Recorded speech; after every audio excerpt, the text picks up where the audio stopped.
Good afternoon, all of you. Hello, Varun. Hi, Kashish. I hope all of you are well.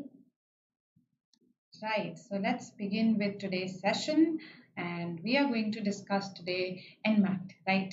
So, a lot of you must be considering taking NMAT. Okay, it is the second most appeared for exam after CAT, right? And we are going to focus on language skills today. Before this, Saral sir took a session where he talked about the overall pattern and what should your preparation strategy be, all those things, right? So, I'm going to focus today on language skills. Right. So just a second. Okay. Just give me a second. Huh?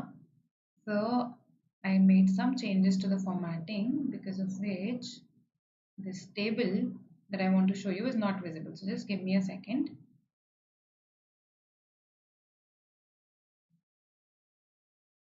Okay, so I'm changing the formatting to usual. Okay, and now this table will be visible to you.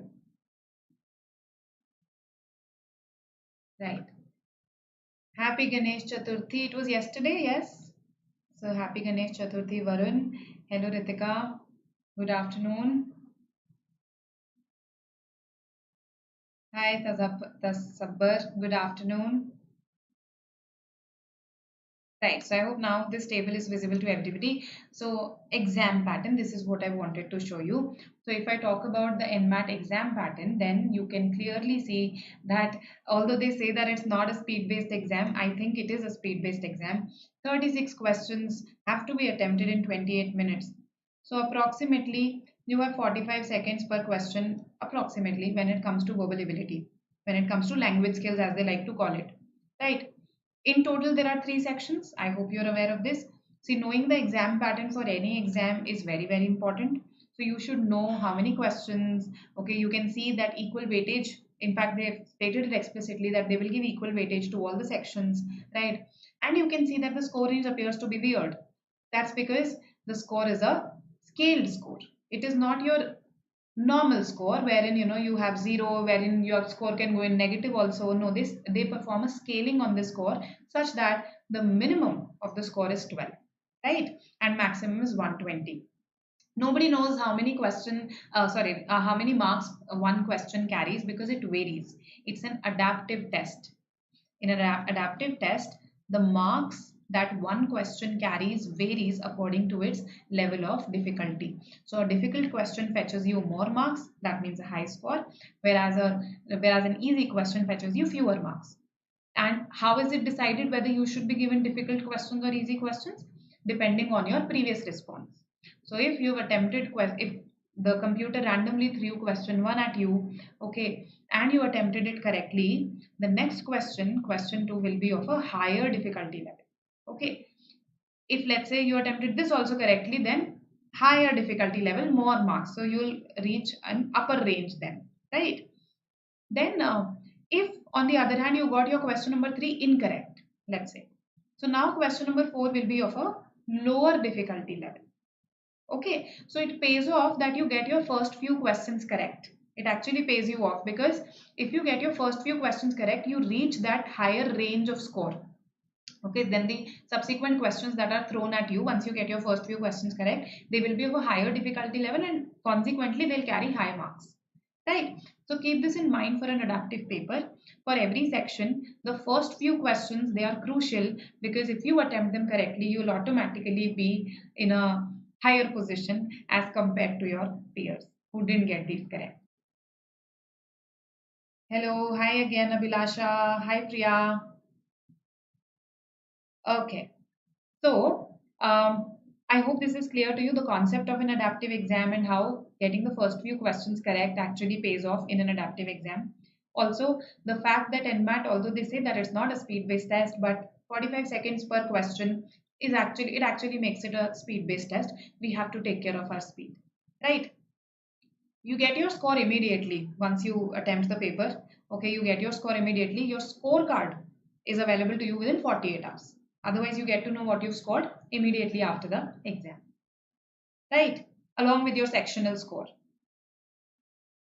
Now, an important point here is that you can choose the order of your sections. Okay, the sequence of your sections. So, what does it imply? I mean, why am I saying this? Because I think some of you already know this. This implies that you should prioritize your sections. So go for those sections first that happen to be your strength. So in case English is your strength, make the language skills your first section. This will vary for everybody. In case you think that LRDI is your strength, then again make that your first section, right? Logical reasoning, I mean. So because you have the luxury to choose the order or the sequence of the sections, make use of it to capitalize on your strengths, right? And if English language happens to be your strength, nothing like it, make it your first section, right? Okay. Now, what is the syllabus? That's the question. Students say, oh, we know these general things, we know the exam pattern, we know that it's adaptive, but tell us the syllabus of a particular section. So fortunately, this time on their website itself, NMAT has mentioned what they intend to ask in the language skills section. Of course, it's the broad areas that they've given to us. So this is what they've mentioned. Reading comprehension. They call it paraforming, but I think they mean para jumbles. You know, you have to form a coherent paragraph out of sentences. Error identification. So this is grammar. So RC. This is verbal logic, as I like to call it. Prepositions, again grammar.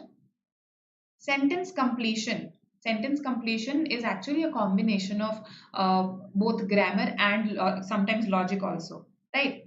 But I am currently putting it in grammar. It does demand your logic also at times, right? So secondary is logic. Analogies. Here, these are those questions. If A is to B, right? If a pen is to stationary, then you have to figure out other relationships, a relationship that is similar to this relationship. This is what I'm talking about when I say analogy. So this is purely vocabulary. Of course, a bit of your logic will be involved here also. You have to figure out the relationship between pen and stationery, right? So a bit of your logic is there here as well. So this time they have been pretty specific, and they have given you the syllabus also. If we see, they've covered all the four broad areas: RCs, grammar, vocabulary, and logic. Okay, all four are covered here. Okay, slots are the same usually or different as we compare to the offline exam. So Varun, there are much fewer slots available for the home proctored based exam. Okay, they are available on limited dates only. They are fewer in number, right? So you'll have to choose accordingly. Once you've registered, right? So you'll be in a position to choose the slots, but you'll see that they'll not be available for all the dates. Okay, and my suggestion to you would be, why are you going for a home proctored exam unless you have any such urgency? Yes, tell me. Because in a home proctored exam, there's always this risk, no, that there will be no electricity, okay, or your internet is not working one fine day, right? Those risks are there. So I suggest to you that you take the offline exam if you can, right? Or by offline, I mean go to a computer-based center, okay, and take it there, right? Yes, yes, yes. Correct, Rehan. Correct. So I suggest that you take it from the exam center. That's my suggestion to you rather than taking it from your home. Okay. So this is the syllabus because you wanted to know what the important topics were. These are the important areas, I would say. They are not topics as such. Now, how do we prepare for them? Right? Again, I always tell you, you should be aware of your framework. What is expected of you? How much you need to score? You should know all these things before starting your preparation. Right? So, what do you think you need to score? But yes, before that, let me also address this concern. See, you can take it thrice. You can take the exam thrice, right? One is will be your first attempt, and then there can be two retakes after that. Two retakes, okay? One original attempt, let me call it that, and after that there can be two retakes. So your preparation, your month-wise language skill strategy will depend on when you choose to take the exam, right? So exam delivery is going to happen from October 10 to 19th December, right? 10th October to 19th December. So it's a broad window. You can choose to take it before CAT, you can choose to take it after CAT, you can choose to take it between IFT and SNAP. A lot of permutations and combinations available to you, right? My suggestion, what my suggestion would be, take one before CAT and one after CAT. Okay, so you can take one attempt before CAT. If you score great in that, of course, there's no need for a reattempt, right? So if let's say you score a 240, right, in your first attempt, no need for a retake. Last year the cutoff was 232, I believe, right? So no need for a retake then. But if you, let's say you feel that okay, it's let's say a 210 or a 220, then you would want to have a retake, so you can take that one after CAT. That would be my suggestion to you, right? So if you want to keep it, yes, Rehan, analogy is the same as CET. You asked this. Now, if you want to keep it before CAT, if you want to take it as a warm up before CAT, then my suggestion to you will be that take it in the last days of October, or in the first few days of November. So October end or November beginning. That would be my suggestion. Right, it would ensure a healthy gap between CAT and NMAT, and it will also expose you to an exam situation in case you haven't taken any exam this year so far, right? So October end or November beginning can be your first attempt. So going by this, you have 2 months. So what I'll give you today is your 2 month strategy. Of course, this strategy will work for 3 months also, it will work for 4 months also, that's there. But yes, your first attempt can be at this stage, right? Some of you must have a query as to when to retake the exam, if at all they choose to retake it, right? After CAT is my suggestion. And what you can do is, see, last year IFT was on December 5, right? And this year SNAP dates are out. So the last SNAP slot is 23rd December. So why don't you take it between December 5 and December 23? So between December 5 and 23, you can consider taking it. Let's say 15, just a 14 or 15 December. So just giving you various options that you have available and how you can plan your exams in the right manner. Okay, you can take one, you can have one take before CAT, one take after CAT, plan it between IFT and SNAP, keep a healthy gap between exams. So ensure this, and accordingly, I will suggest to you your preparation strategy also, right? So Kashish, see, I'll have to recheck this, but the last time I checked, no such specification was mentioned that NM Bangalore, NM Mumbai is accepting only the first attempt. Last year that was the case. Last year that was the case. I'll have to check if this year also they've specified any such thing. Last I checked, they hadn't. Okay. All right. Now coming to, so now that we've planned when we are going to take the exam, of course, now we can discuss the strategy for the exam, right? But as I said, before the strategy, I should know what do I need to score. Okay, so what is it that is expected of me? Now when to take the exam is sorted. How many retakes available? So 2 retakes available, that is also sorted. Last year, as I told you, 232 was the cutoff, so that should be in your mind when planning your retake, right? And these were the language skills cutoffs. Okay, these were the specific language skills cutoffs last year. So 71 for NM Mumbai. Okay, this is out of 120. And for Bangalore, it was less, it was 65, and for Hyderabad, even less, 55. So 71, 65, 55.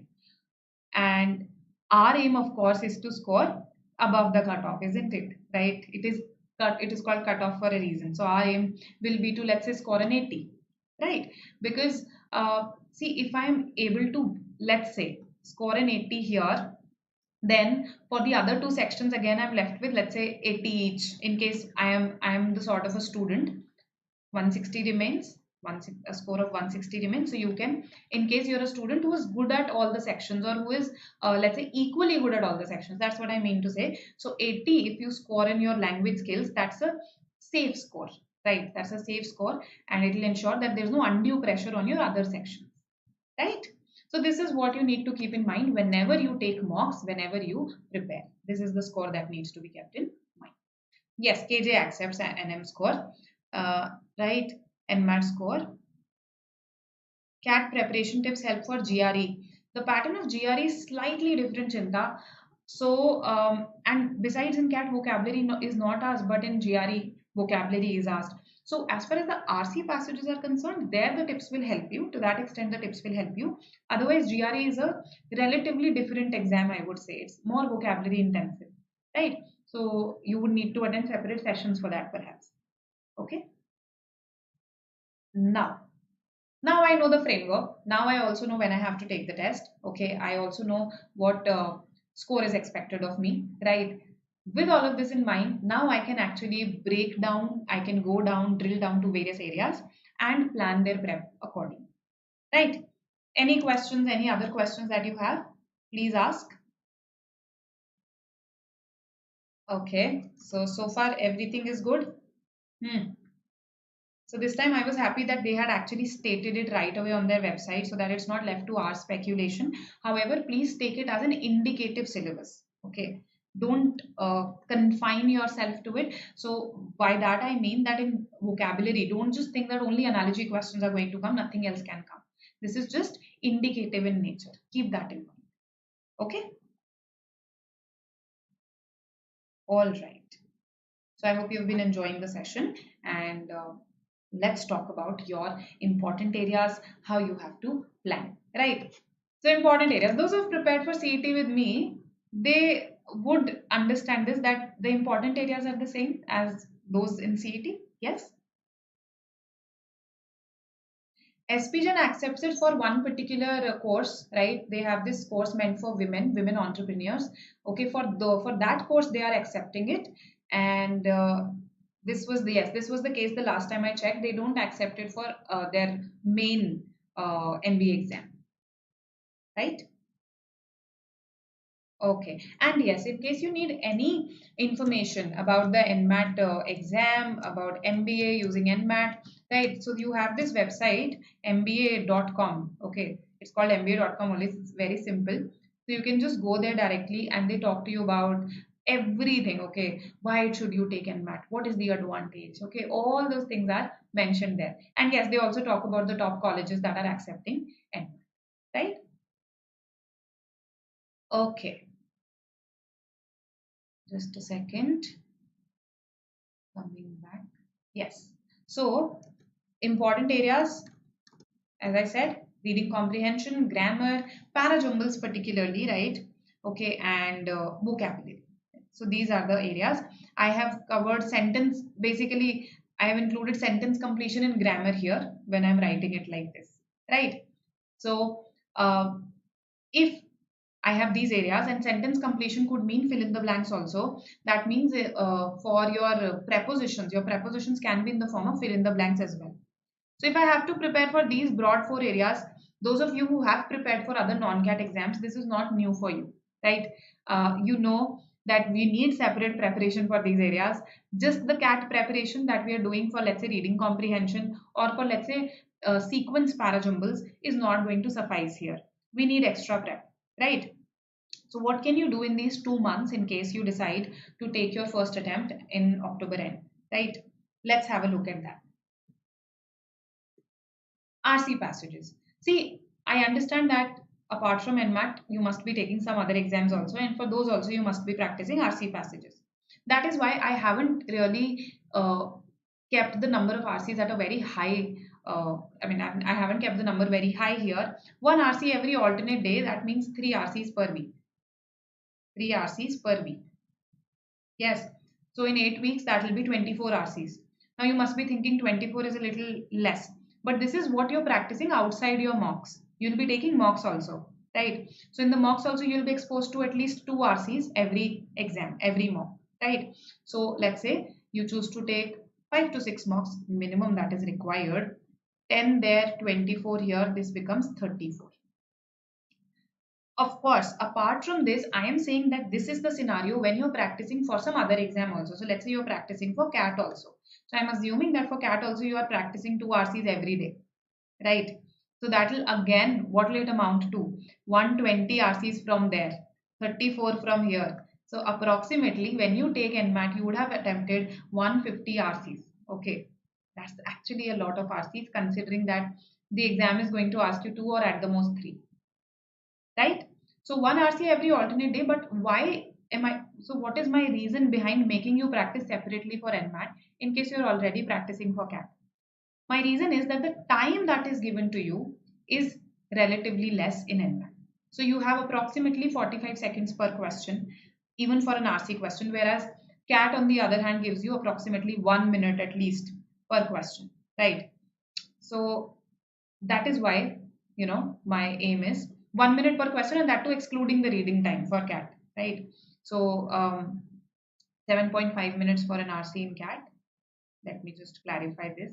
That is what you for an RC in CAT, and that has 4 questions. Okay, but this includes your reading time also.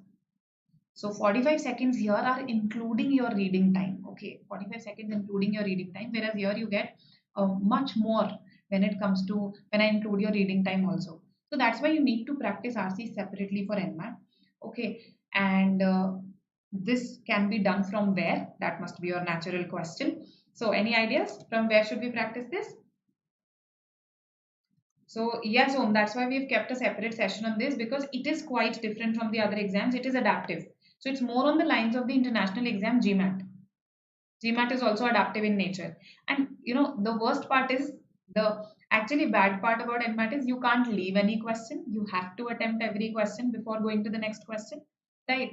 Moreover, you can't really decide whether you are going to attempt grammar first, vocabulary first. You have to deal with the question that comes in front of your screen. It could be RC, it could be vocab, etc. Right. So these constraints come in with an adaptive exam. However, the good part is that, okay, there is differential marking if you are rewarded for performing better, right? So that is there. So yes, sources, anybody? What source should I practice these RCs from? NMAT official guide. Absolutely correct, Kashish. So see, for your CAT RCs, you have your own sources, right? There we have sources like CAT previous year papers.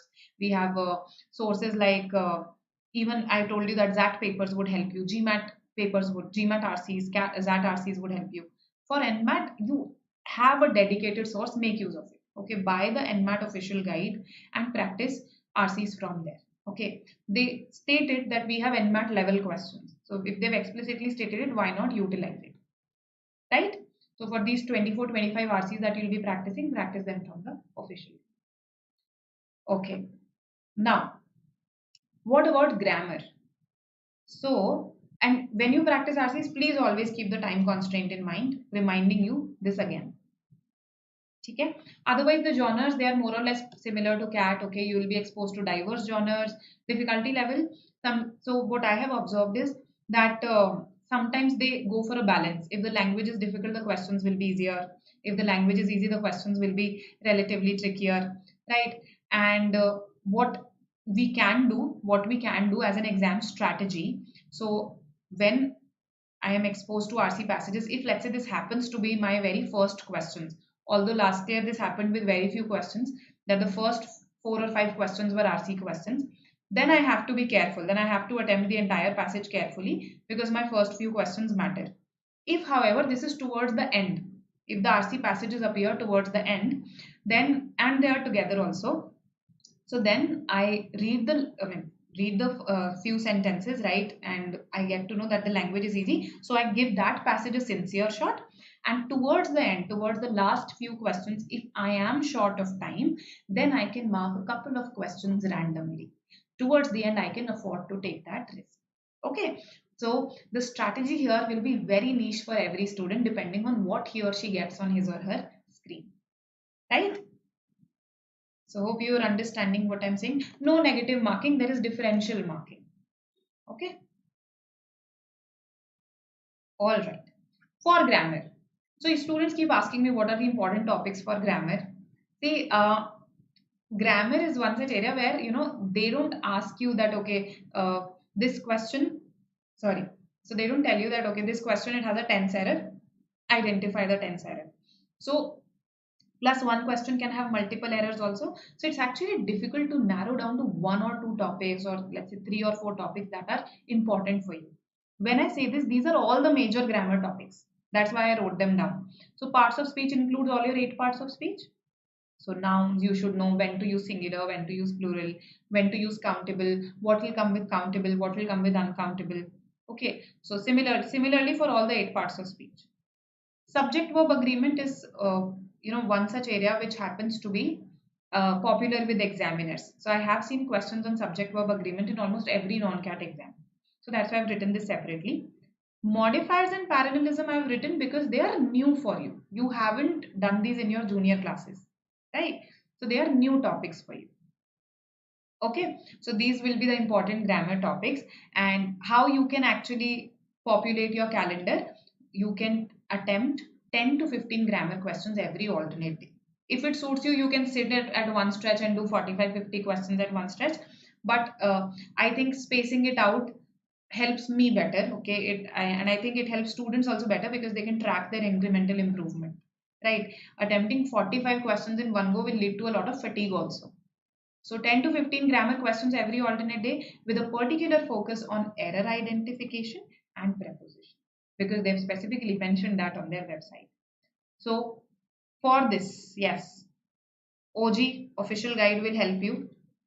Secondly, for prepositions particularly, I would advise you go through the chapter on prepositions from Wren and Martin and attempt the questions that are given at the back of this chapter, right? So they are mostly fill in the blanks. In fact, all of them are fill in the blanks only. And you can actually get its answer key also, right? The answer key for these is also available separately, right? So for prepositions, this can be done, particularly special practice for preposition. For error spotting, sentence correction, those who are preparing for various non-CAT exams, you have plenty of sources apart from the official guide also. You have all the non-CAT previous year papers. Non-CAT previous year papers, make use of those. Right?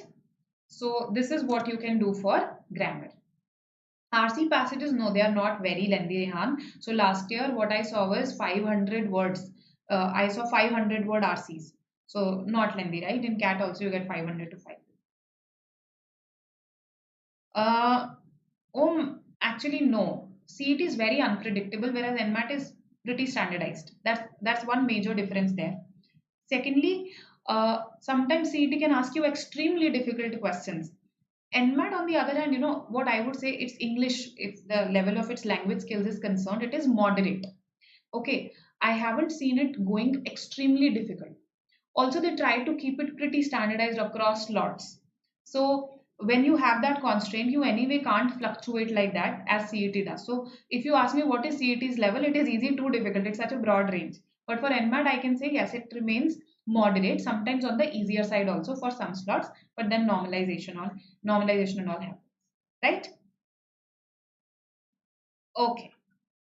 Now coming to this was about grammar. Hope this is clear. Now coming to parajumbles, what you have to do. The good thing is you've been practicing parajumbles for CAT. Yes. So see, parajumbles are parajumbles whether they're MCQ or non-MCQ. Just that MCQ parajumbles are easier. Here you'll get MCQ parajumbles. So they'll be easier because you have options as compared to what you get in CAT. So first thing is that you make use of your CAT parajumble practice. Right. So whatever you are practicing there will come in handy, will complement here as well. Right. Apart from that, practice MCQ parajumbles also. It will benefit you for all the non-CAT exams. Don't think of it as an NMAT special only, but it will benefit you for all your non-CAT exams. Let's say you sat with 5 every alternate day along with grammar, right? So that amounts to 15 per week. And remember that apart from these, you will be taking mocks also, right? So you will be practicing some there as well. You will probably be taking mocks of some other tests also. So you'll be practicing some there as well, right? But the important thing to keep in mind is 45 seconds, right? So probably one question might take you 1 minute, okay, but then you have to balance it out overall, right? So keep the time constraint in mind whenever you solve a parajumble question.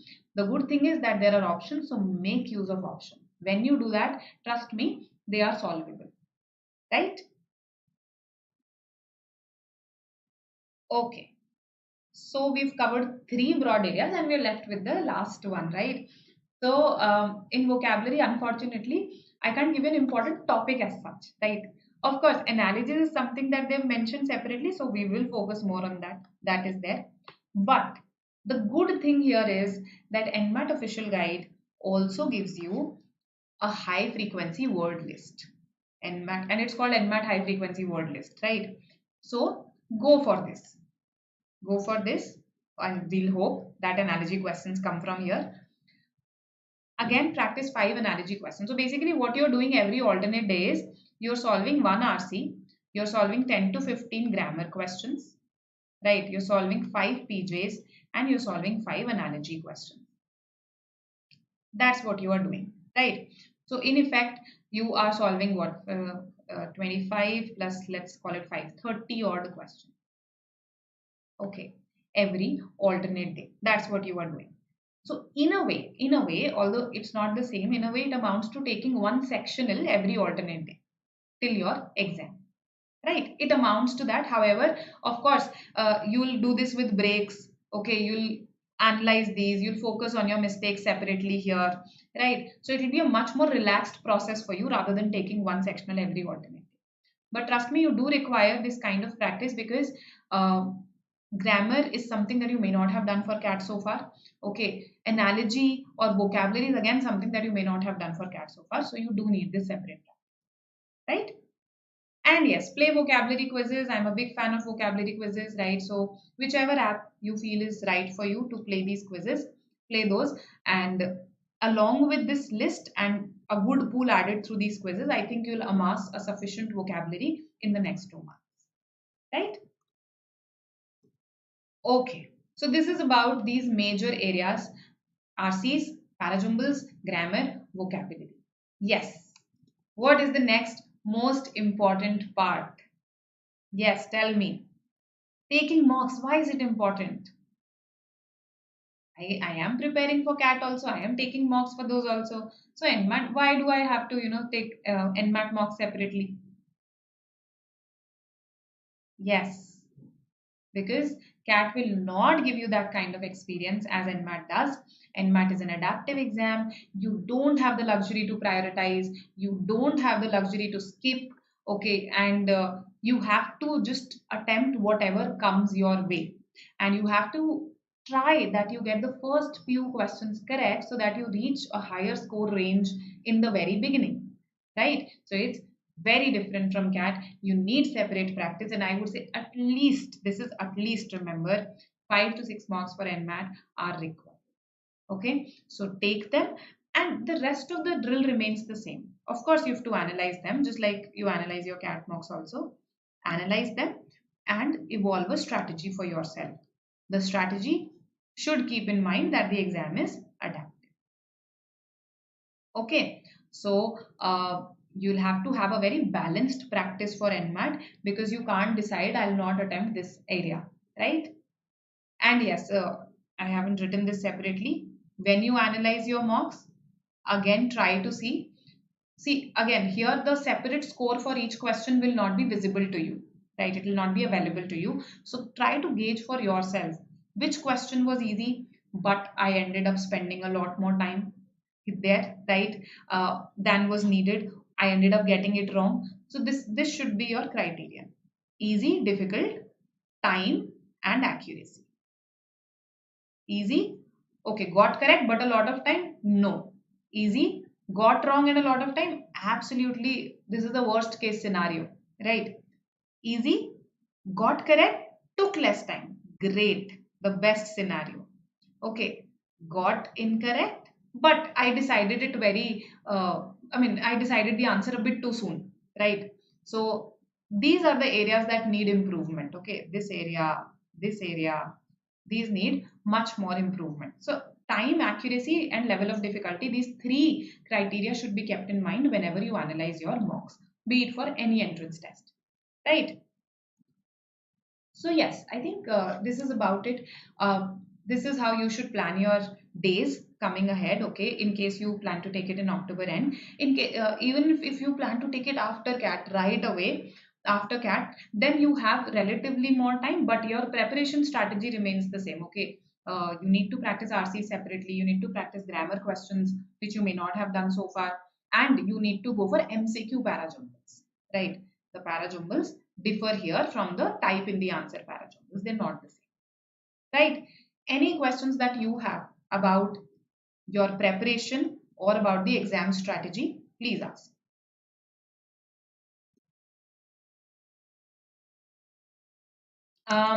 So, I think that a student preparing for management entrance test should give CAT a sincere shot. Okay.